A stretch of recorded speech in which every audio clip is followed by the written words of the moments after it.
Hey guys, I wanted to talk about the classic action game Bayonetta. So, when this game first came out, it was pretty freaking crazy. It was, oh, she's, hair made of demons or demons made of hair. She has guns on her feet. It was a crazy, crazy game when it first came out. And, yeah, I want to talk about it because it is basically a classic action game that I think its reputation has almost outlived the games itself. There have been 3 games so far, and but this is kind of the original that I want to take a look back at.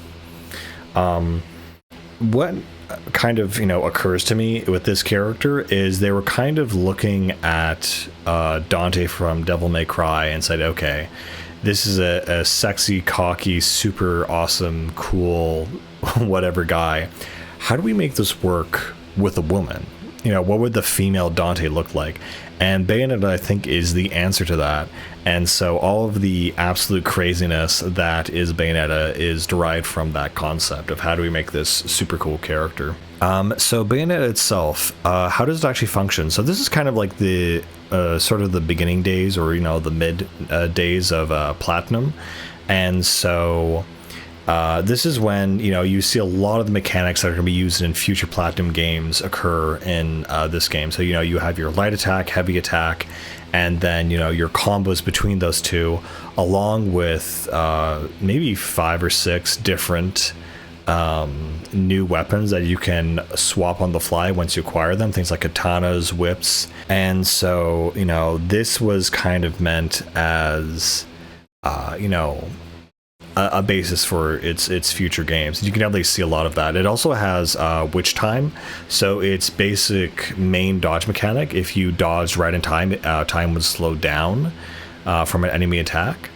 So there's a lot of really cool things in this game, and the game has a ton of style. I think that's why it's still relevant today and still worth playing, is that it's not just, oh, this was a thing of its time. It's that this was a thing of its time, and it has a very distinct essence to it, to the extent that the main theme of this game is Fly Me to the Moon, and every game in the Bayonetta series has a different main theme song that is kind of adapted from another kind of song. And so this one is Fly Me to the Moon, and that's the other thing. The music and the presentation are really, really big, super important things. And I remember you even see here that when the enemies are attacking, their weapons will glow or something. And in future Platinum games, they would also do this, but it would be something like their eyes would glow red when they're on the attack, and that'd be the universal symbol for when you needed to dodge. And it's actually kind of cool that they also did a little mix-up here where you're playing as this witch basically, and you're fighting angels. And the angels, they if you this is gonna be the main enemy you're fighting in the game, they kind of have to make something that you enjoyed killing, so to speak. So they kind of have all this big bird or aquiline design to them. Some of them are kind of look like Roman statues, or have these giant meaty monsters. Along with your combo attacks, you also have your guns, which you can hold down to fire. You can also hold down the dodge button, do a little breakdance that you have to unlock, which is very fun and cool. You also have different counter moves you can unlock, different combos, the way you kick through the air and ride the enemies into the air, so you can do higher combos. But this is your typical action game where it's all about staying on hit, keeping your combo going, and trying to get the sickest, craziest moveset off you can, while also dodging enemy attacks and all that good stuff. I don't know, I kind of find my one issue with these kinds of games is I find one combo that works really well, and then I just end up kind of reusing that same combo, and then you find like a really dangerous enemy. And the issue with I have with action games is that once you meet a new enemy and you figure out essentially what their moveset is, and you can just learn how to telegraph all of their attacks and know how to change them or dodge them or whatever. once you've got that figured out, then the games become a lot easier and a lot more fun, because initially you're just going to be losing horrendously to whatever new enemy comes up in front of you in the first place, and there's nothing you can really do about it.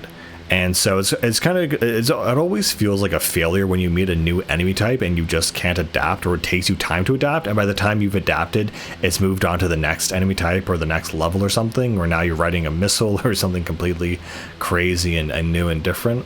But besides that, the entire experience is just a lot of fun.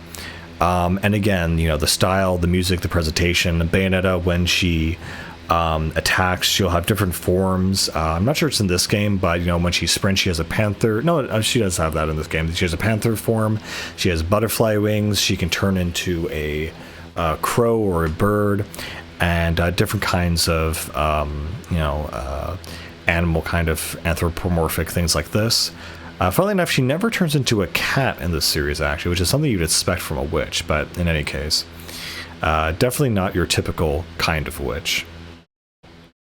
It's funny, actually. I think you can unlock normal handguns when you beat the game. I'm not sure what the point of those are. But yeah, the main weapon that you're using here is the Scarborough Fair, which are a set of 4 different magical powered pistols on both her legs and her hands. And the one thing, oh god, I really hated these in the game. So usually when there's a full cutscene, it's really beautifully, animated and choreographed, and the choreography in these games are always insane. But then you'd have these like other cutscenes where it's like still images and it plays like a slideshow, and it just feels so low budget. I always hate those, or I just try to skip those cutscenes when I have to replay the game again, because it just feels just lazy, honestly. Especially when you want to get to the main gameplay. But they are kind of iconic of the Bayonetta style. It's like, oh yeah, I'd expect to see these things here. Anyway, Bayonetta always is trying to be, super cool, casual, laid back, and nothing really bothers her, which is a cool characteristic. The bosses in these games are also pretty, straightforward. Some of them, like the giant, double-headed dragon one, you basically just pummel these things until you get some contextual button to press to do some huge torture attack or something. I should have mentioned that torture attacks are also aspects of this game where you'll be fighting a bunch of enemies, and you build up a nice combo, and then it'll give you a chance to do one of these torture attacks where it's basically a combination of pressing 2 buttons, and then you have a little mini game where you have to like twist the control stick or mash the B button or something, and in doing this it'll be like a one-hit kill on this enemy. Do something over the top crazy, like a giant guillotine, or like some kind of spiky death chamber that you toss them in, or like some other like classical medieval torture device that is hyper stylized. So between, your guns, your hand-to-hand combos, and dodging, that's kind of like what you're mostly doing here. It's funny also how they break up the game, because there are chapters or levels, and it'll be like 3-1 and 2- whatever. But within each of those levels, each encounter is actually ranked. And then once you do all 7 or so parts of that level, it gives you an overall rank. So if you got a lot of really good ranks in the first half, but then got really bad ranks in the second half, then you get like a silver. And I believe it's stone, bronze, silver, gold, and then platinum. And platinum is like you didn't get hit once and got a crazy combo. So that's the most sought after, obviously. I remember there was some controversy when this game came out over the frame rate issues, that apparently it ran better on 360, which is what a lot of people got it on. I don't know, I just recall that being a thing, and it's funny because that's not even an issue anymore, because now Bayonetta's not on Nintendo exclusive, which is just frankly bizarre and funny, but yeah. It's weird to think of Bayonetta as a Nintendo exclusive character, but I that's what she is. I do have to say though, I love these load screens in between missions because they give you a little time to like practice your moves and pull off some, more of the complicated stuff. But again, I always find, I run into that issue with action games where you could pull off these really intricate, cool looking things, but they're just ultimately almost not worth it for like the straightforward combos that you can usually pull off. But I'm sure someone will disagree with me on that. But and it varies from game to game. But yeah, that's how I found I usually end up playing these things. So what about the story of Bayonetta? It's pretty, kind of straightforward. I feel like nothing really gets resolved, but it doesn't really matter. It's one of those things where Bayonetta, she basically wakes up from this coffin that found at the bottom of the lake by a treasure hunter. And she basically wakes up and has no memory of herself. And so she just knows she's there to basically fight angels. And it's not like she's actually working for the demon world or something, because there's this other character, Rodin, who is this in-between guy who basically says that there's a war between heaven and the demon world. And so even though Bayonetta can use the powers of the demon world, she's kind of looking out for herself. So she's not exactly a good guy. She's more like an anti-hero or a neutral character. Of course, she ends up having to take on the big bad, but it's interesting how they set her up as more, again, like Dante, like a demon hunter. Except she's an angel hunter. They just kind of reversed everything for her. I just remember something very interesting that I heard Kamiya, the game's director, say about this game, about the character design of Bayonetta. He said the most important thing about Bayonetta actually was her glasses. It says, we do not take off Bayonetta's glasses no matter what. He said if we took off Bayonetta's glasses, it would be like as if she was naked. We were not doing it, and he stood his ground. And I find that so funny that he was willing to die on that hill. But it shows you that there's some kind of a deep understanding and a complexity to this character that is obviously not something that is obvious upon first glance. And Bayonetta's total design is to be almost elastic, and just completely, pretty much fictional. Of course, you have the supporting cast, characters like Enzo, who is a foul-sounding Italian New Yorker guy. You've got Rodin, who is the kind of badass black guy who is Bayonetta's backup and kind of again looks out for himself. You have Bayonetta's sister Jeanne, who there's two types of witches, the Umbral witches and the witches of light, and so they kind of have their own little beef. And Jeanne herself has her own agenda, and so Bayonetta kind of is caught up in this conflict, and you just kind of have to stand by and watch these characters fight it out and then figure out what the reason for it is later. All the designs too of these characters is amazing. Jeanne has obviously a white and red kind of design to her, while Bayonetta is black and red. And so they're kind of meant to kind of complement each other. And again, this is all the cool things where, they're just good, cool characters doing cool things, then you figure out the reason for it later. And so the kind of subplot that emerges is that there's this whole time thing where at the beginning of the game, it has this historical thing where the Umbral witches and the Lumiere or Lumen witches, have this struggle against them.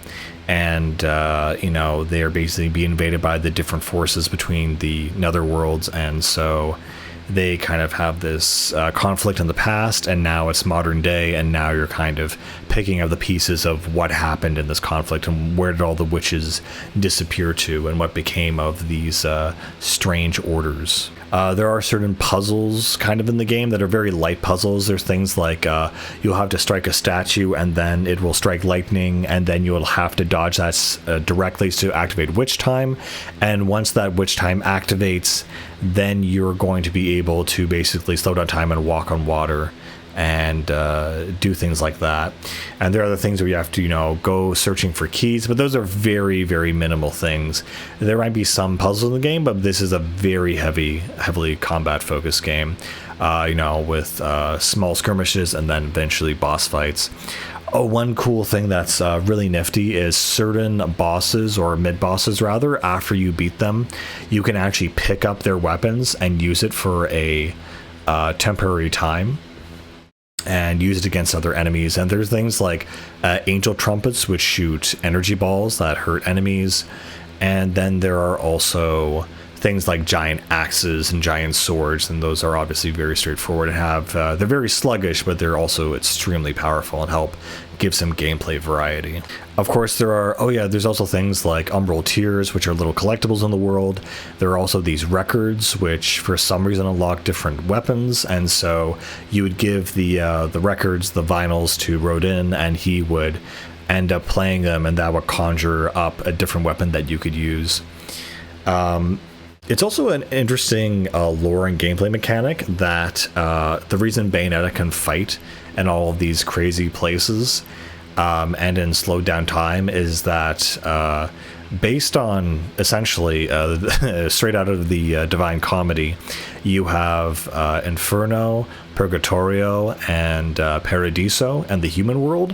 So there are, the 3 or really 4 different dimensions, and Purgatorio is kind of like the in-between dimensions. So whenever Bayonetta has to go into this huge conflict or whatever, she'll go into, I believe, Purgatorio, or this in-between dimension, where she can walk through the human world, but without disrupting, essentially, the peace and order of everything around her. It's also funny to mention that Rodin's little bar or whatever place where Bayonetta has her home base is called the Gates of Hell. Again, everything is super stylized in this game. Another thing they also do is they have a little mini game after each level where you take it's like literally an arcade shooter where you shoot these little flying angels, and you have these angel bullets, and based on that you get these points, and you can use that to get more halos, which is your main currency. And you basically go to Rodin's bar to buy things like weapon upgrades, moveset upgrades, different costumes, stuff like that. Another thing I should mention, all of Bayonetta's healing items are either lollipops or some form of little treat, essentially. And it's really cool that another pickup you'll get around the world are these little I'm not really sure what they are, but they're kind of like energy things that are red, green, and yellow. And you have a little option in the main menu where you could have the Witchen's Cauldron. And so if you need a upgrade to do more damage, give you more health, or something else, you can actually literally put them in this pod and then spin the control stick to conjure up a health or item upgrade, which I think is pretty cool. There's also a compendium of the different enemy types. I think it's really smart and really cool that when they introduce a new enemy type, usually on the angel side, it'll have like a little book, and then it'll have this beautiful, illustration show up, and then the name of that enemy, and then it'll be added to your book of enemies and such. There's also a book of demons, which introduce Bayonetta's different demons that she summons, and you'll usually see those at the end of boss fights. She'll summon them specifically for like a quick time event or something like that, and to nosh the enemy or tear it limb from limb. And there's things like Gamora, which is her main one, which is this kind of dragon dog kind of thing that just chomps on things. The one thing I should actually say about this game that is honestly a big negative is that replaying it, I forgot how unforgiving certain quick time events are.